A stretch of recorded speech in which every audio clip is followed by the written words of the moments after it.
Glória a Deus! Bem, acredite ou não, estamos na última lição, chamada Fogo Santo Interior. Eu tenho pregado todo este curso, um coração ardente, e finalmente, nesta lição, falaremos do tema.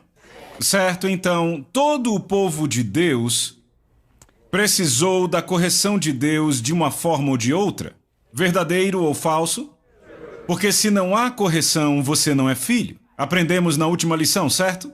Certo. Então a chave é o que faremos com a correção. Amém? Ouça com atenção, orgulho, repita, orgulho, nos priva de recebermos a correção de Deus. Então abrimos mão do benefício do processo da santidade.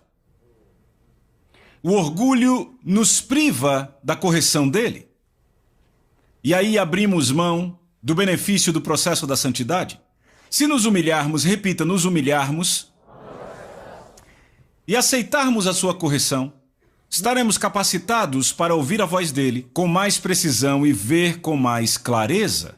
Eu quero te mostrar isso. Vá comigo para Abacuque. Abacuque é um livro no Velho Testamento, um dos profetas menores. E eu acho esse nome ridículo, chamar de profetas menores. Só de ter algo seu escrito na Bíblia, você já não é menor, você é um profeta maior. Você pode dizer amém? Certo, isso é impactante. O profeta escreve no capítulo 2, verso 1, ele diz: eu estarei sobre a minha guarda e me apresentarei sobre a fortaleza e vigiarei para ver o que ele falará a mim. Notem que ele não diz eu ouvirei o que ele me falará, ele diz eu vigiarei para ver. Há duas formas de Deus falar conosco: imagens em nosso espírito e palavras. Provavelmente com esse profeta ele tratou muito em visões. Estão acompanhando? Minha esposa é bem assim, Deus dá muitos sonhos a ela, é assim que ele fala com ela. Já comigo ele disse logo que casamos, eu falarei com a sua esposa muitas vezes por sonhos, com você, pela minha palavra em seu espírito. Sabe, obviamente esse profeta tinha muitas visões. Vigiarei para ver o que ele falará para mim, agora vejam. E o que eu responderei quando eu for o quê? Quando eu for o quê? Não, fale bem alto. Quando eu for o quê? Quando eu for corrigido. Então, literalmente, esse profeta está dizendo, eu vou ficar sobre a fortaleza e observar como devo responder quando for corrigido. Não é maravilhoso? Você vê como esse profeta entendeu a importância da correção? Veja, Isaías era outro que era assim. Vá para Isaías capítulo 6. E eu quero ver o versículo 1. Lemos: no ano em que o rei Uzias morreu, eu vi o Senhor assentado num trono, alto e exaltado, e a aba da sua veste enchia o templo. Veja, isso aconteceu em 740 a.C. O nome dele era Isaías ben Amós. A maioria de nós o conhece como profeta, mas poucos sabem que ele também era sacerdote. A nação estava em crise naquela época, eu acredito que ele foi ao templo. E quando chegou ao templo, instantaneamente ele foi transportado para fora do seu corpo e caiu bem no meio da sala do trono de Deus. Agora, ali está ele na sala do trono de Deus e sabemos, ele tinha que estar no Espírito porque viu o Senhor em sua glória. Correto? Ninguém pode ver o Senhor em sua glória em carne e viver, mas ele está literalmente no trono, contemplando a aba da sua veste, enchendo o templo, que fala da presença gloriosa. Está acompanhando? Agora, eu quero falar algo aqui antes de nós avançarmos. Anos atrás, eu estava lendo essa passagem na Bíblia, e eu comecei a pensar nisso. Eu disse, sabe, Isaías teve uma visão fresca da glória do Senhor. Você está acompanhando? Na sala do trono. E eu comecei a orar e eu disse, Senhor, ele era um santo do Velho Testamento e eu sou um santo do Novo Testamento. E se ele pode ter uma visão fresca da glória do Senhor como um santo do Velho Testamento, eu quero ter uma visão da glória de Jesus. E eu continuei a orar e comecei a pensar, sabe, é disso que eu preciso na minha vida. De uma visão de Jesus, porque me veio uma passagem em 2 Coríntios 3, verso 18, que diz que somos transformados de glória em glória à medida que o contemplamos. Então, ao contemplarmos o Senhor, é como somos transformados de glória em glória. E eu disse, é disso que eu preciso na minha vida. E eu disse, Senhor, é disso que a Igreja da América precisa? De uma visão fresca da glória dele? E então eu comecei a clamar a Deus por vários minutos. Senhor, me dê uma visão da sua glória, eu preciso de uma visão fresca da sua glória. Senhor, dê à igreja ocidental, uma visão da sua glória, nos dê uma visão da sua glória. E de repente o Espírito Santo disse para mim, não foi assim que eu comecei o versículo. E eu fiquei confuso, eu disse, o quê? Ele disse, eu não comecei assim, volte e leia. Então eu voltei e li. E eu li, no ano em que o rei Uzias morreu, eu vi o Senhor, e o Espírito Santo disse, pare! Ele disse, Uzias teve que morrer antes de Isaías ter uma visão minha. E eu disse, quem é esse cara Uzias? Agora, quantos sabem que o Senhor não responde algo quando é muito óbvio? Ele simplesmente diz, vai e encontre. Então eu encontrei o cara, coloque o marcador aí e vá comigo para 2 Crônicas 26. 2 Crônicas 26.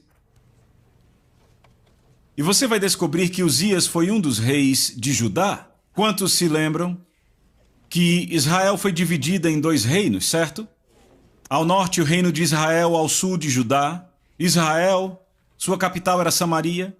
Judá, a capital era Jerusalém. E Judá era governada pelos descendentes de Davi, certo? Então Uzias foi o 10º rei de Judá. Ele foi um descendente direto de Davi. Então quando Uzias tinha 16 anos, o seu pai morreu. O nome do pai era Amazias. Então Judá teve Uzias como rei no lugar do seu pai Amazias. E a Bíblia diz que ele buscou ao Senhor. Veja, vamos ler isto aqui, verso 4. E ele fez o que era certo aos olhos do Senhor. Agora eu quero fazer uma pergunta e eu quero a resposta de todos. Será que ele era um rei bom ou um rei mau? Eu não ouvi todos. Um rei bom, certo? Agora veja. Tal como seu pai Amazias, verso 5, e buscou a Deus durante a vida de Zacarias, que o instruiu no temor de Deus. E enquanto ele buscou o Senhor, Deus o fez prosperar. Agora olhe para mim, enquanto ele buscou o Senhor, Deus o fez prosperar. Não enquanto ele buscou a aprovação do seu povo. Não enquanto ele buscou o bem para o seu país. Não enquanto ele buscou o sucesso para o seu ministério. Enquanto ele buscou o próprio Senhor, Deus o fez prosperar. Agora só um segredinho aqui para os estudantes. Se você buscar a Deus, você será bem-sucedido. Se você estiver no caminho do que foi chamado para fazer.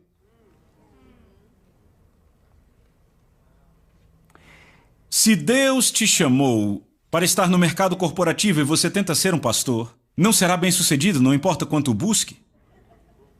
Mas se Deus te chamou para ser um executivo, você será bem-sucedido como executivo buscando a Deus. Você ganha muita gente para o Senhor, tem muito sucesso, tem mais ideias do que qualquer outro.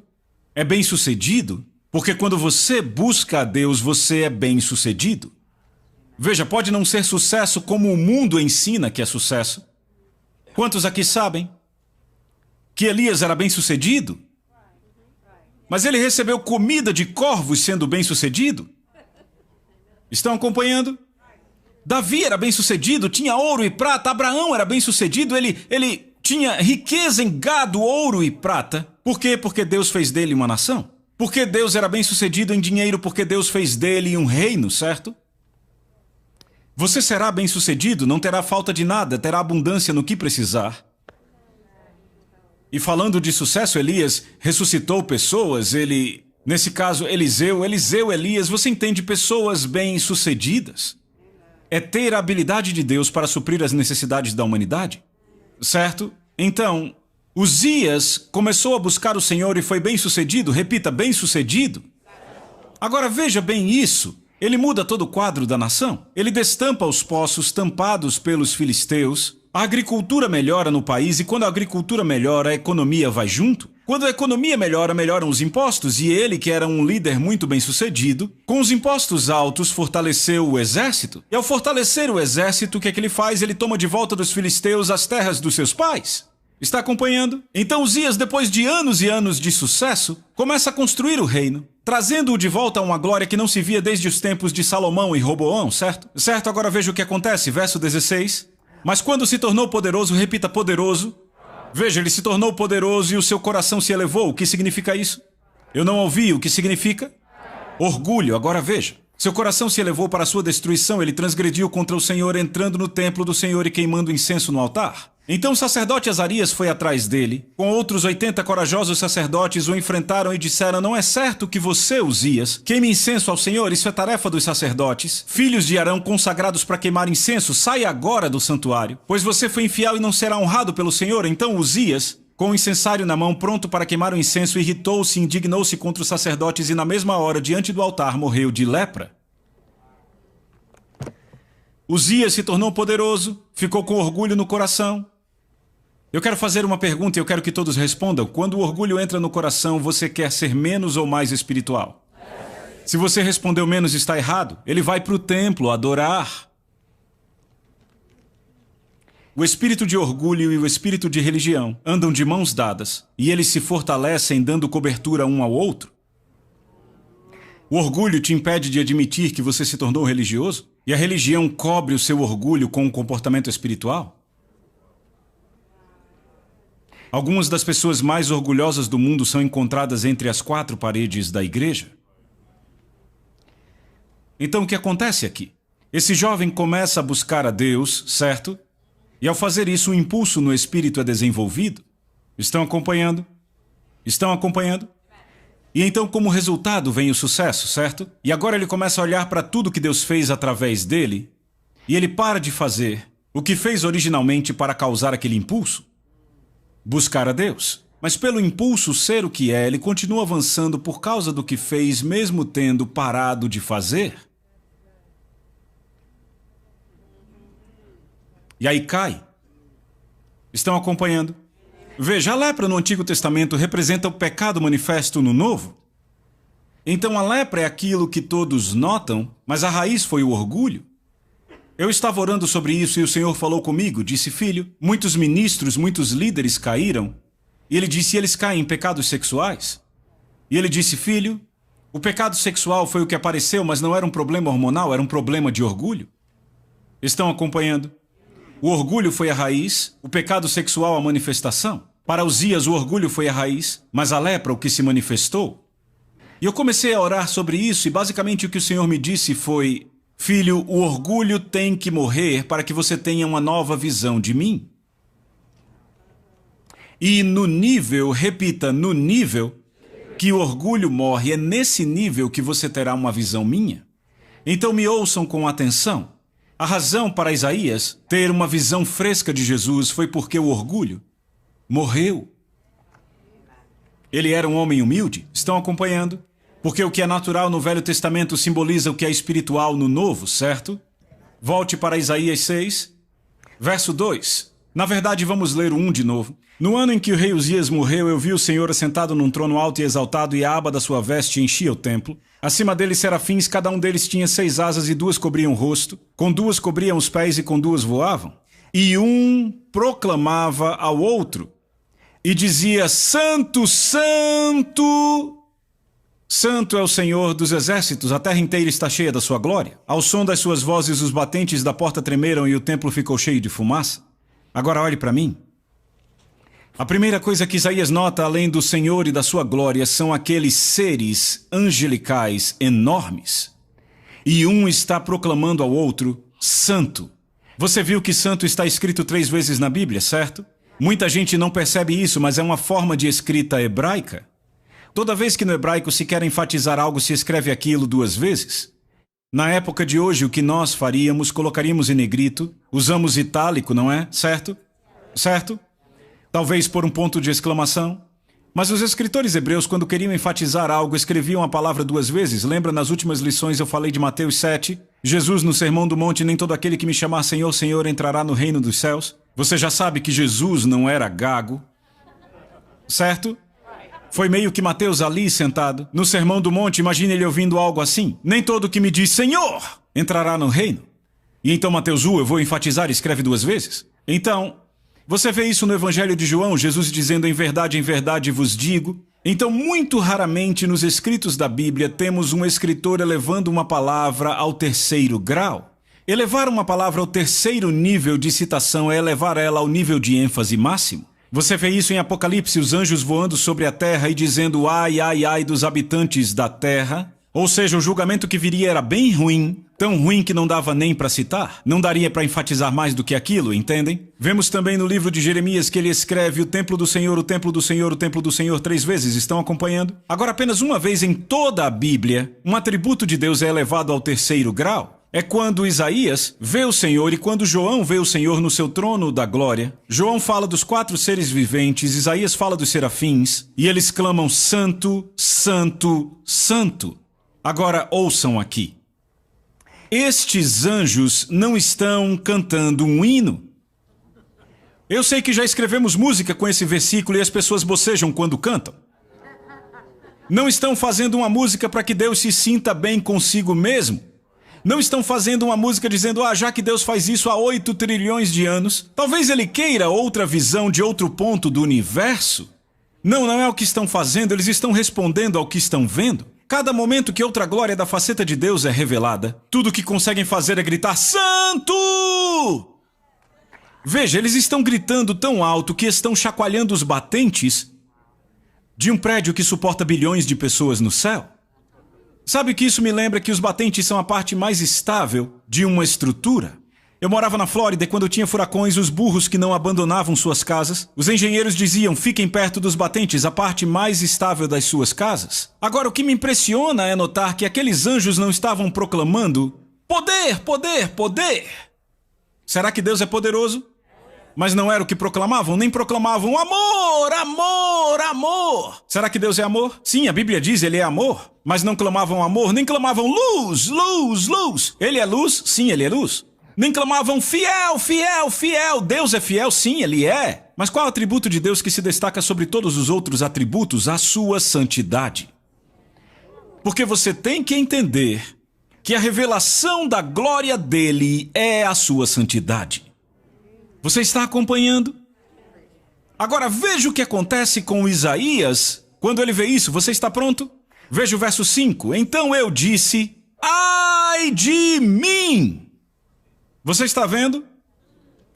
Estou perdido, pois sou um homem de lábios impuros e vivo no meio de um povo de lábios impuros, e os meus olhos viram o Rei, o Senhor dos Exércitos. Olhe para mim. Sabe o que me impressiona? Isaías é um pregador da justiça.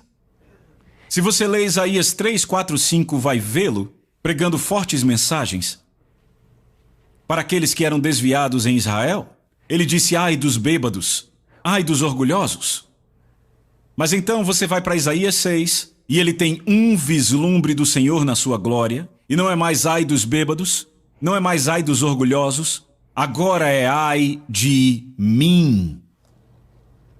Sabe o que está acontecendo aqui? Isaías, pela primeira vez na sua vida, teve a percepção de quem era aquele a quem ele de fato estava servindo. E pela primeira vez na sua vida, ele percebe quem ele é diante desse Deus santo.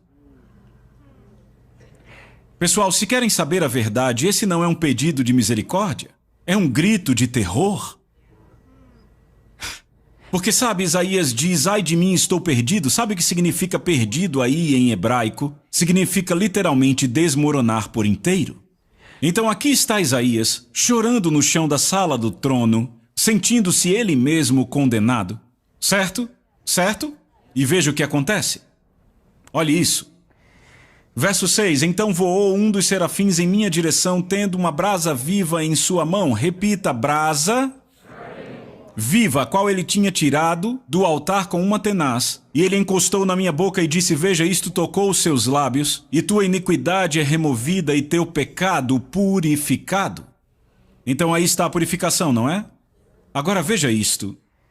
Também eu ouvi a voz do Senhor dizendo, quem irei eu enviar e quem irá por nós? Olhe para mim. Quantos sabem que quando Deus fala, ouça, quando Deus fala, são como ondas de satélite descendo?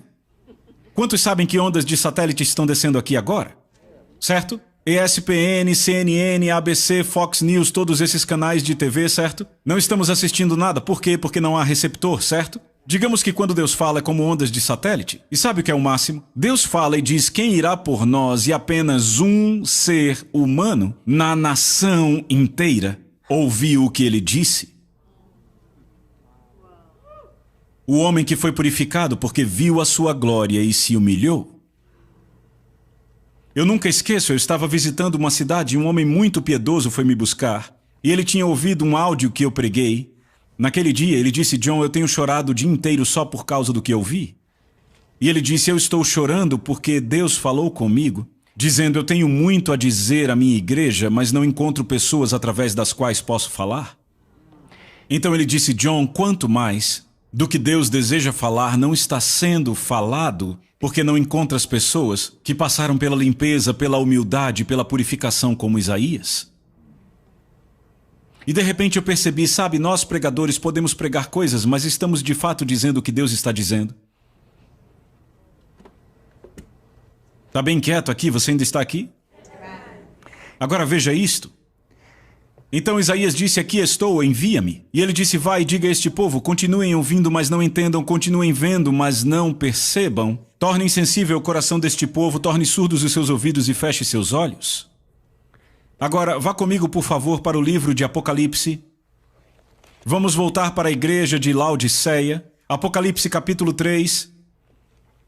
E eu te digo, você vai se alegrar no final. Eu sei que agora está bem pesado. Apocalipse capítulo 3, versos 19 e 20, vamos ler de novo. Jesus disse, aqueles a quem eu amo, eu repreendo. Repitam, repreendo. E eu castigo. Portanto, seja zeloso e arrependa-se. Estão vendo isto? Agora vejam. Eis que estou à porta e bato. Se alguém ouvir a minha voz e abrir a porta, entrarei em sua casa, cearei com ele e ele comigo. Agora veja isto.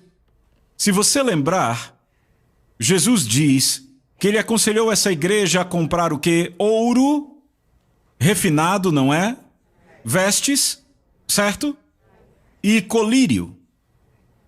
Você vai ver a mesma coisa com Isaías? É impressionante.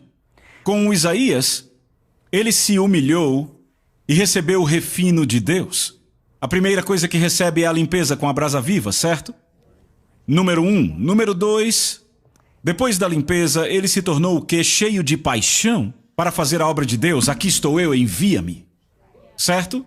Número 3, ele proclamou ao povo. Não estamos vendo corretamente. Por quê? Por causa da iniquidade. E você lembra que a purificação de Isaías tirou dele a iniquidade para que ele tivesse a capacidade de ver e de falar claramente. Para um povo que não podia ver ou ouvir claramente. Ele falou a um povo que nem ouvia nem via claramente, precisava de colírio. Deus removeu o véu dos olhos de Isaías pela humildade. Você vê esses três em Isaías, você está comigo? E aí vem Jesus e declara o seguinte, eu cearei com ele. É aí que começa a ficar bom, está comigo? Ele diz, veja aqui. Ele diz, eu cearei com ele e ele comigo. Veja o verso 20 de novo. Eis que estou à porta e bato. Se alguém ouvir a minha voz, repitam, se. Repitam, se. O problema é que as pessoas não ouvem a voz. Lembre, Isaías foi o único que ouviu. Por quê? Porque tinha sido purificado. Ele passou pelo refino. Pessoal, eu sei que muitos evangelistas usam isso aqui para pregar aos perdidos, mas eu trago novidades. Ele está falando a uma igreja.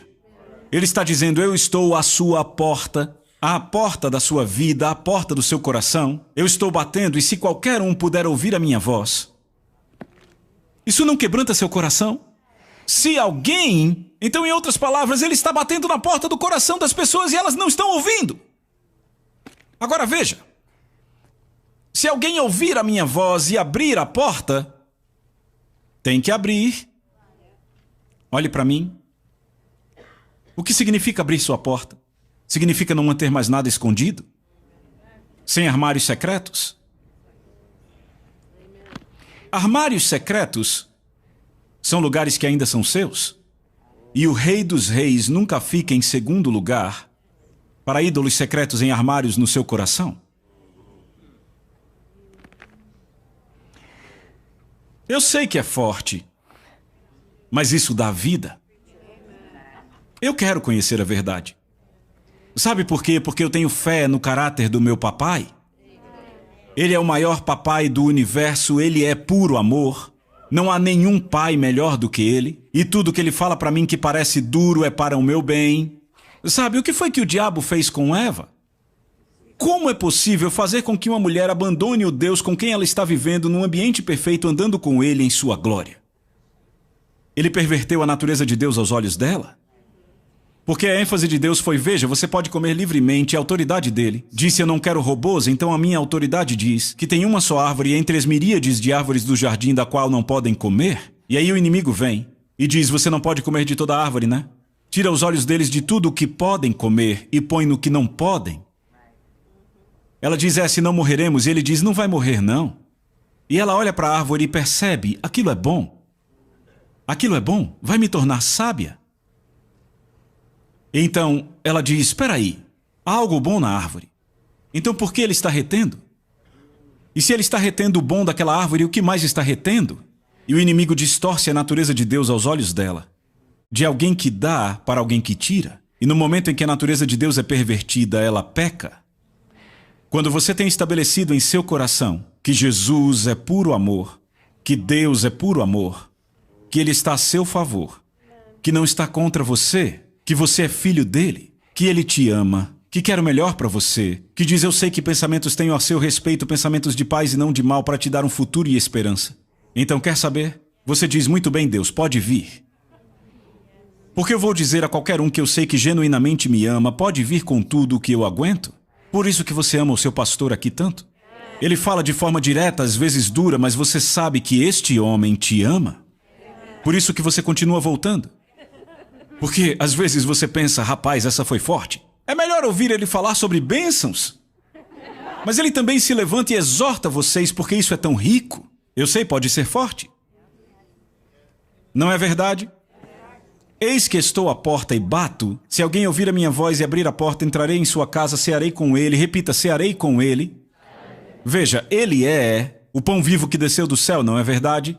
Ele é o pão vivo que desceu do céu, não é verdade? Sabe o que Jeremias diz? Vá para Jeremias 15, eu vou te mostrar algo e isso vai ficar muito bom. Jeremias 15, você está gostando? Jeremias 15, encontrei as tuas palavras e logo as comi. E tuas palavras foram para mim a alegria e o júbilo do meu coração, pois eu sou chamado pelo teu nome. Jesus disse, se ouvir a minha voz, eu entrarei e cearei contigo e você comigo. Ele é o verdadeiro pão vivo. Jeremias disse, está no Velho Testamento, encontrei tuas palavras e as comi, falando da palavra viva de Deus, entendem? Entendam, Jeremias foi outro como Isaías. Ele passou pela purificação de Deus, não é verdade? Não é verdade? Como Moisés, ele não desejava o sistema do mundo. Se quer alguém perseguido, ele foi perseguido. Por pregar o coração de Deus ao povo, que era morno e amava aquele estado das coisas, foi perseguido, certo? Não foi assim? Agora vá para Jeremias 20, eu vou te mostrar algo impressionante. Jeremias foi um homem que passou pelo refino, ele foi perseguido, pregou a palavra de Deus para um povo morno e por isso foi perseguido, certo? Veja em Jeremias 20, versículo 8. Sempre que falo é para gritar que há violência e destruição. Agora veja, ele diz por quê? Repita, por quê? A palavra do Senhor trouxe a mim insulto e censura diariamente, ou seja, sua mensagem era forte, certo? Então eu disse, eu não vou mais mencioná-lo, nem sequer falar o seu nome. Olhe para mim. Esta é uma promessa furada. Eu não vou pregar mais não, quanto mais eu prego, mais problema eu tenho. Certo? Quantos pregadores podem dizer isso hoje? Quanto mais eu prego, mais problema eu tenho. Mas ele continua dizendo, mas a sua palavra que está no meu coração é como o quê? É como um fogo ardente trancado em meus ossos. Eu me cansei de tanto me conter e não aguento mais. Sabe, ele diz, eu tentei deixar de lado, tentei parar de pregar, mas não consegui porque a palavra dele queima dentro de mim como um fogo trancado em meus ossos. Sabe, tem vezes, é sério, tem vezes que eu penso, John, simplesmente fica quieto. Não fala nada. Só fica quieto e aí não vai ter nenhum problema. E eu não consigo. E aí eu digo, mas a Bíblia diz, e eu penso, rapaz, vamos nós de novo. Sabe, eu vou te dizer, isso é aquele eu fraquinho e estúpido dizendo, fica quieto, não fala nada. Não me entenda errado, eu não estou falando de pessoas acima de mim, estou falando de pessoas do meu nível ou abaixo.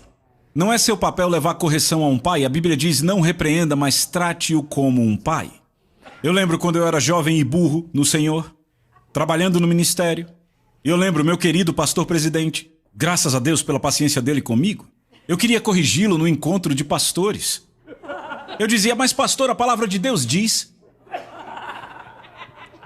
Eu era além de burro. E aí depois eu vi a sabedoria dele e percebi, tem outro lugar na palavra que diz isso aqui, agora você entende, cara. E graças a Deus ele foi paciente comigo. Mas sabe, eu estou falando de situações em que eu sei que eu tenho um irmão, alguém a quem Deus me enviou para falar, que está pondo tudo em risco. Sabe, eu nunca me esqueço de quando eu fui convidado para uma escola bíblica. Era uma igreja grande, uma escola bíblica grande de nível nacional. E... eu nunca vou esquecer enquanto eu viver. A liderança da escola me ligou. Pelo celular, eu estava na Califórnia e disse, John, eu quero que você saiba que eu estou me divorciando. Você não vai mais ver eu e o meu cônjuge juntos, estamos seguindo caminhos ministeriais diferentes. A gente não consegue mais nem assistir nada juntos, eu estou ligando para os amigos, avisando que a gente está se divorciando. E eu estava chocado. Líder de uma escola bíblica, certo? Pastoreando uma igreja, certo? Ministério Nacional. E eu no telefone, eu estava chocado de tal forma. E eu fiquei andando ali, e aí o Senhor, você sabe o que tem que fazer? Eu disse, eu sei o que eu tenho que fazer, só preciso saber como falar. Então na manhã seguinte eu liguei, e eu já fui logo dizendo, eu só queria perguntar, algum de vocês cometeu adultério? Não, é que a gente só não se entende mais, sabe? A gente não se entende. Aí vamos separar os caminhos, sabe? Ministério, essas coisas, sabe? Eu disse, vocês estão errados. Eu disse, isso é errado. Eu disse, como você vai ficar diante dos alunos da escola bíblica dizer para resistirem ao diabo quando você se divorcia do seu cônjuge porque não se entendem, não assistem mais nada juntos? E aí, de repente, a pessoa disse, você não tem compaixão, e desligou o telefone na minha cara. 30 minutos vem a ligação e eles cancelaram seu convite. Eu disse, eu sabia que fariam, mas não sabia que seria tão rápido. Eu já sabia que aquilo ia acontecer. Mas sabe, 3 meses depois eu estava falando com outro ministro de nível nacional. Eu estava lá quando você fez aquela ligação, falando da escola bíblica. E eu disse, ele disse, seu nome está queimado lá, hein? E eu disse, tudo que eu estava tentando era falar a verdade. E aquele ministro olhou para mim e ele disse, eu sei, mas seu nome continua queimado. E eu disse, quer saber, eu fiquei com tanta raiva daquelas pessoas. Sabe, eles estavam ligando para todos os amigos, dizendo como se divorciariam, certo? E todos, vamos orar por vocês. E eu estava simplesmente tentando ajudar.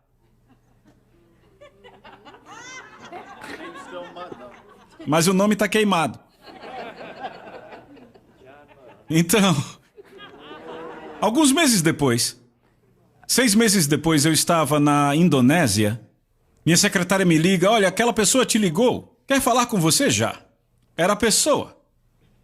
Eu disse, sabe, se eu falar daqui da Indonésia vai ser uma longa ligação e eu não quero gastar esse dinheiro de ligação. Quando eu chegar, eu falo.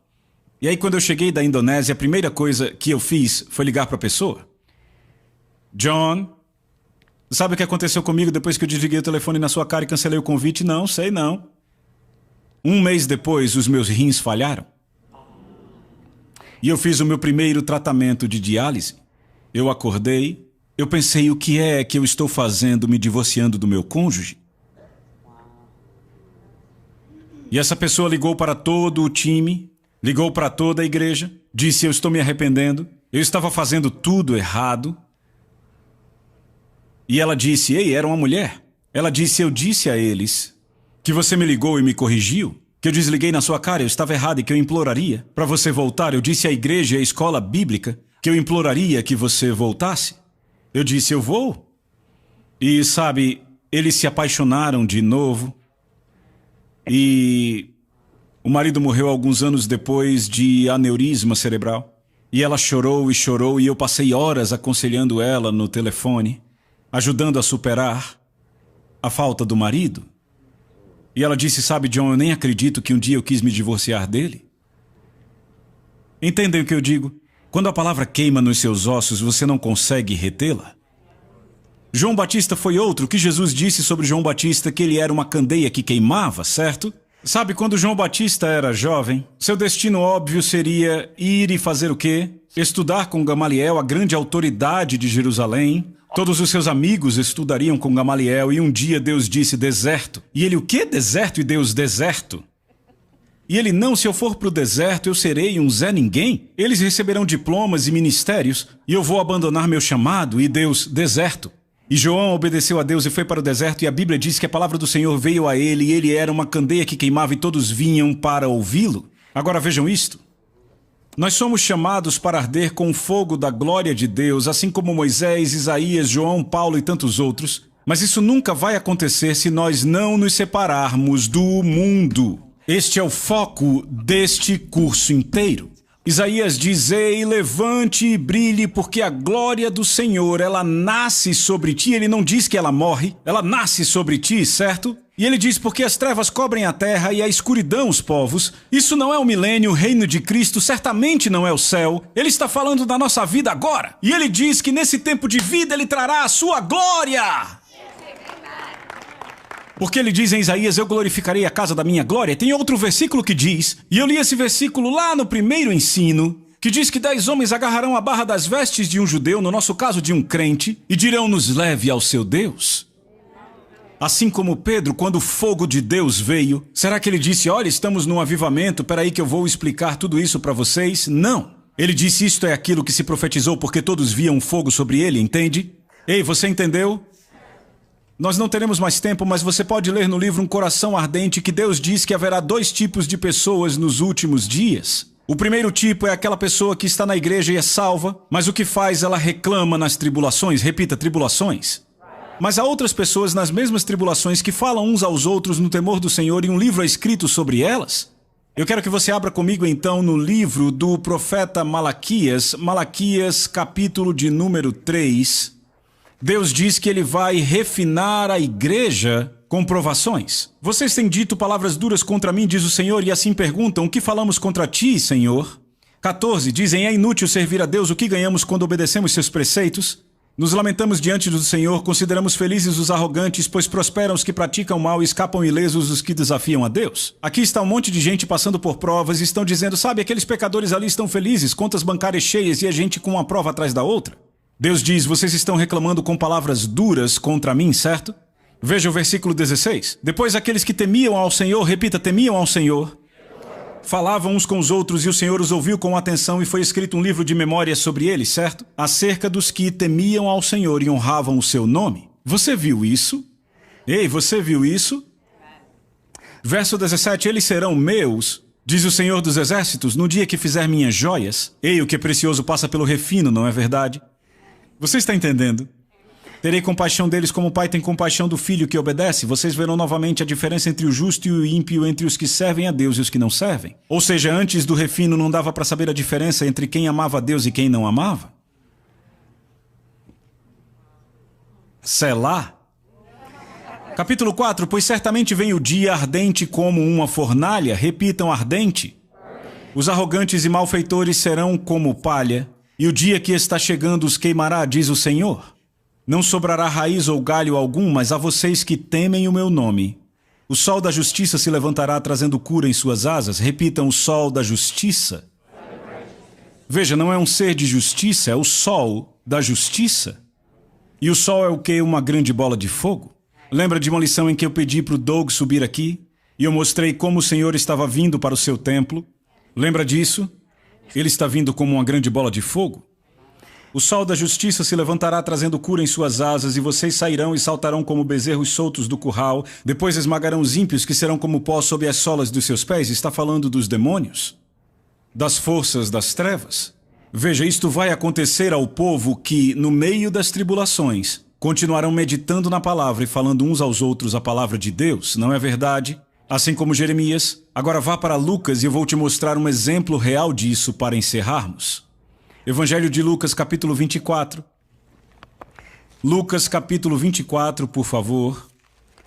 Jesus havia ressuscitado dos mortos, mas seus discípulos ainda não sabiam.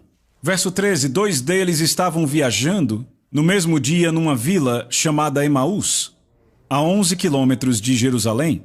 E eles conversavam, lembra, aqueles que temem ao Senhor falam entre si. Estavam em tempos difíceis, mas ainda falando a palavra do Senhor uns aos outros. Você está vendo? E conversavam a respeito de tudo o que havia acontecido. E enquanto conversavam e discutiam, o próprio Jesus se aproximou e foi com eles. Agora olhe para mim. Quando o Senhor se aproximou, quando falaram uns aos outros a palavra do Senhor porque o temiam. Aqui está outro selá. Um bom selá, você entende? Verso 27, começando por Moisés e todos os profetas, explicou-lhes o que constava a respeito dele em todas as Escrituras. Ele já estava para ir embora e disseram, por que você não fica e come conosco? E então ele vai e come com eles e daí começa a partir o pão, certo? Certo? Veja o verso 31. Então seus olhos foram abertos e o reconheceram, mas ele desapareceu da presença deles. E diziam uns aos outros, não nos ardia o coração dentro de nós, quando ele falava conosco, no caminho e quando nos expunha as Escrituras. Eles perguntaram, não nos ardia o coração? Você está entendendo? O que Deus disse que aconteceria aos que temessem a Ele e meditassem em seu nome? Que o sol da justiça viria? Entenda, o sol da justiça. Eu vou te dizer o que você deve fazer. Em tempos de provações. Tempo de provação não é tempo de você reclamar pelo que está passando. É o tempo de encontrar alguém que falará a palavra de volta para você. E vocês começam a conversar sobre a palavra. É onde você vai encontrar conforto e é onde encontrará o seu fogo. Não é o que fazemos em tempos de prosperidade. Não é o que fazemos em tempos de sucesso, em dias de sol claro, que molda nosso caráter. É o que fazemos quando estamos no meio da fornalha, com provas e tribulações ao nosso redor. A forma como lidamos com isso determina se teremos um fogo queimando em nosso coração. Mas lembre, a única maneira do fogo arder é se você buscar a santidade no temor do Senhor. Se você quer saber o resumo de toda a mensagem desse livro, o resumo é o seguinte: tema a Deus, guarde seus mandamentos e busque a santidade. Fazendo isso, você terá a passagem para o monte, e ao chegar no monte, você não poderá evitar ouvir a voz de Deus. Amém? Então eu desejo que seus corações ardam com este fogo. Deus te abençoe. Amém?